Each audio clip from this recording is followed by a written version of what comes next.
जिस पर भरोसा किया उसी पर शक करना पड़ा। प्यार और धोखे के इस खेल में हार किसकी होगी? मल्होत्रा ग्रुप का असली वारिस मैं था, लेकिन असली लड़ाई तो दिल के भीतर थी, भरोसे और शक के बीच। दरवाजे पर खड़ा वो शख्स, उसका चेहरा मेरी यादों में कहीं धुंधला था।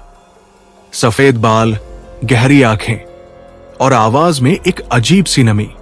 आरव, मैं तुम्हें लेने आया हूं। तुम्हारी मां इंतजार कर रही है। उसने धीरे से मेरी तरफ एक पुरानी तस्वीर बढ़ाई जिसमें एक छोटी सी झुग्गी थी। मेरी मां मुस्कुरा रही थी और उसकी गोद में मैं था। ये तुम कैसे जान सकते हो? मैंने लड़खड़ाती आवाज में पूछा। वो बस मुस्कुराया, क्योंकि मैं ही वो था जिसने तुम्हें छुपाया था। छुपाया था? मेरे होश उड़ गए। त्रिशा उस आदमी को देखकर एकदम खामोश हो गई। उसकी आंखों में नफरत थी, डर भी था। तुम यहां कैसे आए? त्रिशा ने गुर्राकर पूछा। मुझे बुलाया गया था, उसने कहा, जैसे तुम्हें पता था कि ये रात आएगी। आरव, यानी मैं बीच में फंस चुका था। त्रिशा ने मेरी तरफ देखा और बोली, जो भी हो, मैं तुम्हें किसी को भी नहीं सौंपने दूंगी। तुम अब मेरे हो। उसकी आवाज में एक अलग पागलपन था। प्यार या पागलपन, मैं समझ नहीं पा रहा था। उस आदमी ने एक चिट्ठी मेरे हाथ में थमाई। मेरे प्यारे बेटे आरव, अगर तुम ये पढ़ रहे हो तो समझो मैं अब भी तुम्हारी राह देख रही हूं। तुम्हें मुझसे अलग किया गया था, तुम्हारी जान बचाने के लिए। तुम सिर्फ एक साधारण लड़का नहीं हो, तुम एक ऐसे परिवार से हो जो इस शहर की दौलत का असली हकदार है।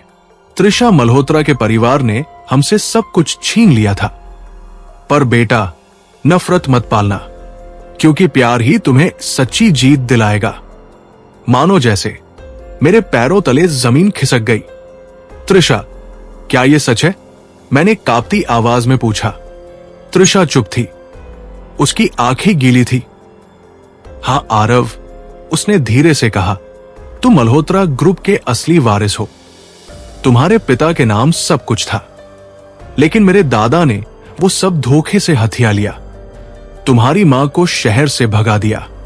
तो तुमने मुझसे दोस्ती क्यों की? क्योंकि मैंने तुम्हें चाहना शुरू कर दिया। तुम्हारा दर्द, तुम्हारी सादगी, तुम्हारा हंसता हुआ चेहरा।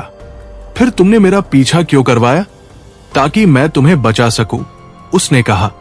मुझे पता था जब तुम्हारी पहचान सामने आएगी, मेरे अपने लोग तुम्हें खत्म करने की कोशिश करेंगे। तभी एक तेज धमाका हुआ। बंगले के पीछे से हम दौड़ते हुए बाहर निकले। वहां दो नकाबपोश खड़े थे, बंदूकें हाथ में लिए। उनकी आंखों में साफ दिख रहा था, मार डालो।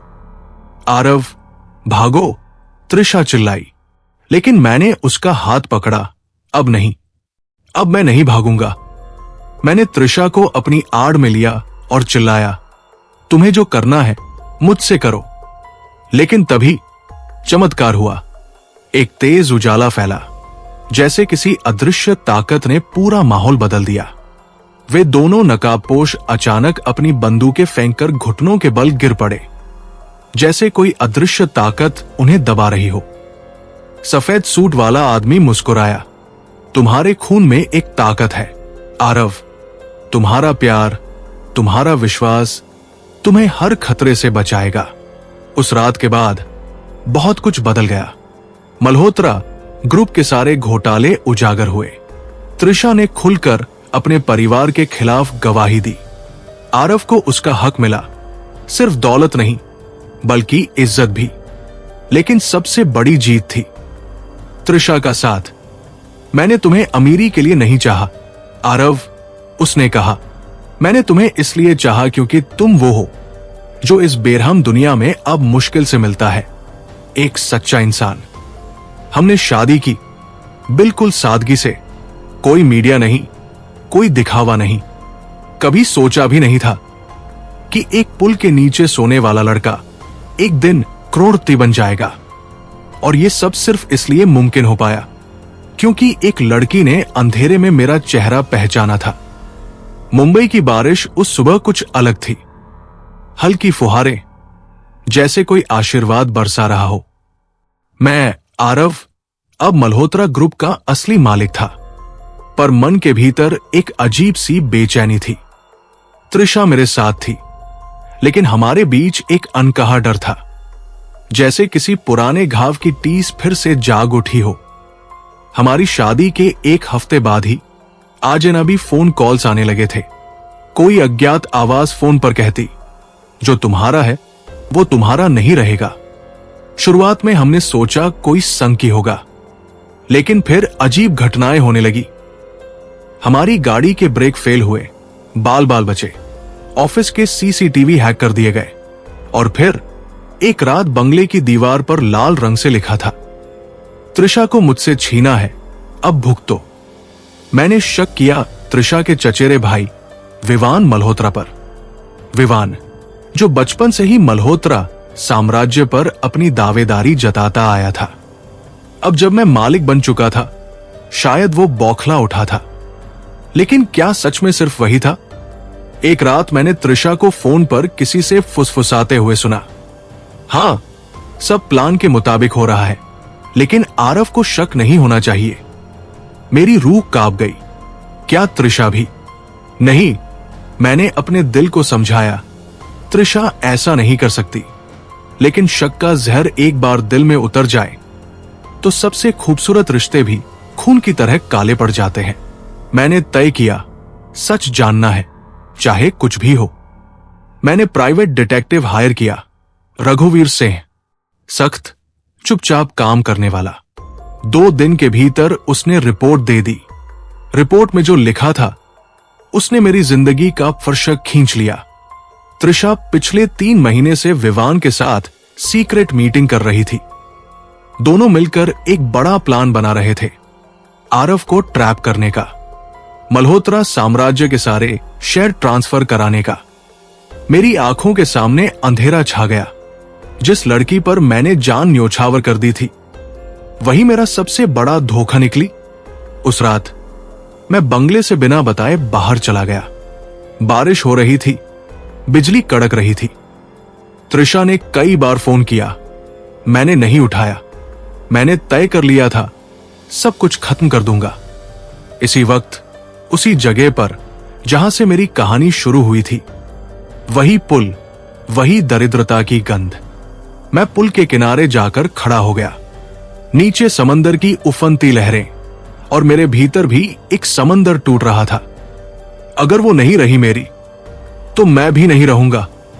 मैंने आंखें बंद की और छलांग लगाने ही वाला था, तभी किसी ने पीछे से मुझे जकड़ लिया। आरव नहीं, त्रिशा थी। तुम यहां क्या कर रही हो? मैंने चीखते हुए पूछा। मुझे सब पता चल गया है, तुम्हारा और विवान का खेल। त्रिशा फूट फूट कर रोने लगी। आरव, सुनो, तुम्हें आधा सच पता चला है। क्या? हां, मैं विवान से मिलती थी, लेकिन तुम्हें फंसाने के लिए नहीं, बल्कि उसकी साजिशें पता करने के लिए। उसने मुझे धमकी दी थी, अगर मैंने साथ नहीं दिया तो वो तुम्हें मार देगा। सबूत? मैंने पूछा। त्रिशा ने अपने पर्स से एक रिकॉर्डिंग निकाली, जिसमें विवान की आवाज थी। अगर त्रिशा ने हमारा प्लान फॉलो नहीं किया, तो आरव की लाश सीधे अरब सागर में तैरती मिलेगी। मेरी आंखों से आंसू निकल आए। मैंने उसे कसकर गले लगा लिया। माफ कर दो त्रिशा, मैंने तुम पर शक किया। नहीं आरव, प्यार में शक भी आता है, लेकिन जीत हमेशा भरोसे की होती है। अगली सुबह हमने मिलकर पुलिस के साथ प्लान बनाया, विवान को रंगे हाथ पकड़वाने के लिए। एक शानदार प्लानिंग के बाद विवान को बंगले में बुलाया गया, जहां हम दोनों ने उससे फर्जी झगड़ा किया। विवान ने सोचा अब सब उसके कब्जे में है और अपनी सच्चाई उगल दी। तभी पुलिस अंदर घुसी और उसे गिरफ्तार कर लिया गया। अपराध, murder attempt, blackmailing, property fraud, सब कुछ कैमरे में रिकॉर्ड हो चुका था। सब कुछ निपट जाने के बाद जब हम समुद्र किनारे बैठे थे, तभी एक चमत्कारी दृश्य हुआ। आसमान से गिरती बिजली ने अचानक दो दिल के आकार का बादल बना दिया, जैसे ईश्वर भी हमारे मिलन पर अपनी मोहर लगा रहा हो। त्रिशा ने मेरा हाथ पकड़ा और मुस्कुराई। देखा, जब प्यार सच्चा हो तो कायनात भी इशारे करती है। मैंने उसकी आंखों में देखा और पहली बार पूरे विश्वास के साथ कहा, मैंने आज खुदा को अपनी आंखों से देखा है, वो तुम हो। क्या आरव और त्रिशा की जिंदगी अब सचमुच खुशियों से भर जाएगी, या फिर अतीत का कोई और भूला बिसरा राज फिर सिर उठाएगा? अगर आपको यह कहानी पसंद आई हो तो इसे लाइक करें, कमेंट करें और अपने दोस्तों के साथ शेयर करें। तो चैनल को सब्सक्राइब करें और बेल आइकन दबाएं ताकि आपको अगली कहानी का नोटिफिकेशन सबसे पहले मिले। पार्ट 3 मिस मत करना।